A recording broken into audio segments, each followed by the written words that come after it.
Io has a thin atmosphere. Thus, Jupiter's 4 large moons probably all have atmospheres.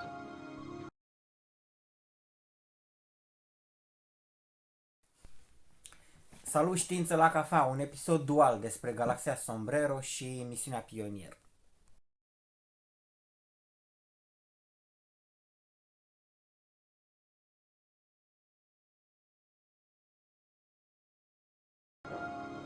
We have used the 200-inch telescope extensively for planetary observations.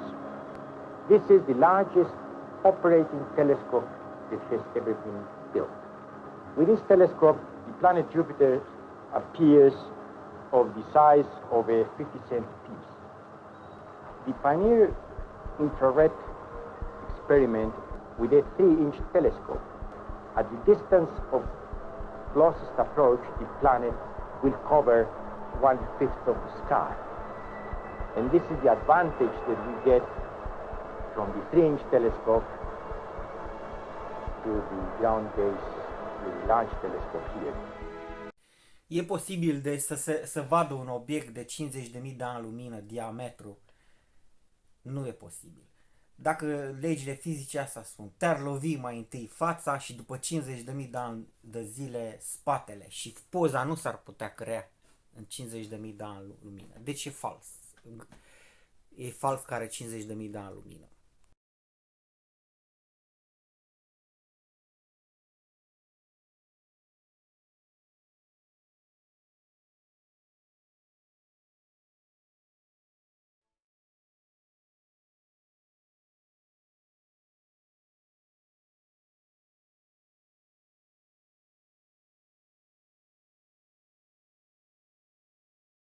Round-trip light time, the time to get a message from here up to the spacecraft and then to get a return answer is an hour and a half.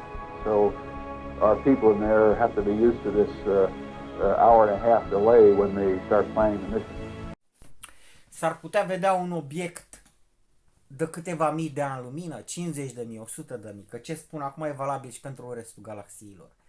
Galaxia Sombrero, dacă este coplanară, asta înseamnă pe același plan, îți arată exact că lumina te lovește acum și după 50.000 de ani de zile. Asta e regula luminii. Lumina e invariantă, indiferent că se apropie galaxia sau se depărtează, viteza luminii e necompusă. Asta zice Einstein, vectorul nu se mai compune.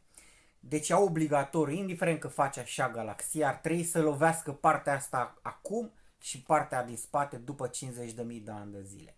Deci obiectul nu s-ar putea vedea pe cer. La fel valabil și pentru restul galaxiilor. Nu s-ar putea vedea un obiect de câteva mii de ani de zile. Nu s-ar forma o poză coerentă.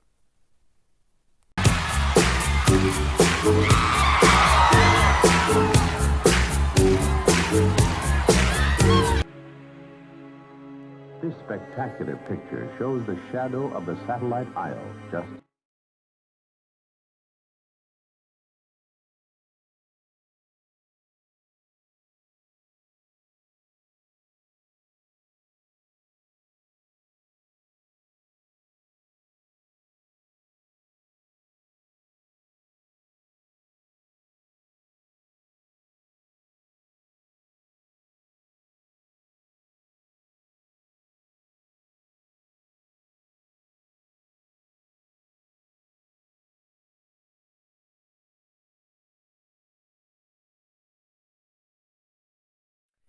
De ce zic eu că este Galaxia Sombrero? Este o stea.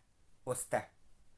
Numai ei au spus cum trebuie să arate o stea. Dacă spui că planetele, Saturn are inel, dacă definești că o planetă n-are inel, când ai de Saturn trebuie să-i spui altfel, automat. Este o stea cu inel. Așa arată ea. Și e o stea. Nu este o galaxie și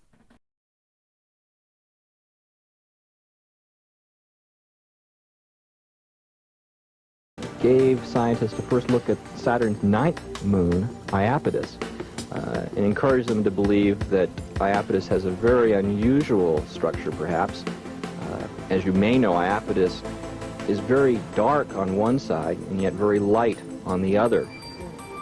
The two faces are very, very different. The reflectivity is very, very different from one side to the other. And scientists are looking at it to believing that the light side of the satellite Iapetus may be covered with ice, whereas the dark side is covered by rock or dust. More comparable in cross-section to the greater San Francisco-Oakland area. So calling it a rock is perhaps not really the appropriate thing. Mimas orbits at 78,300 miles from Saturn and is a relatively small moon, some 585 miles in diameter. Orice fel de două obiecte poate să producă lumină de metale la diferite frecvențe între ele. Diferența se elimină prin lumină. De stelele s-ar putea să fie chiar din metal, din gaze, din orice fel de chestie. La fel și Sombrero. Galaxia Sombrero, care Messier 104, zic eu că e de fapt o stea. Așa arată. O stea. Ei au spus ce sunt stelele, nimeni n-a spus. Și n-a obligat nimeni ca stele pe Dumnezeu, ca stele să fie toate numai roturi. E posibil în cauza spațiului să stea adunate roturi. Asta se spune din alte.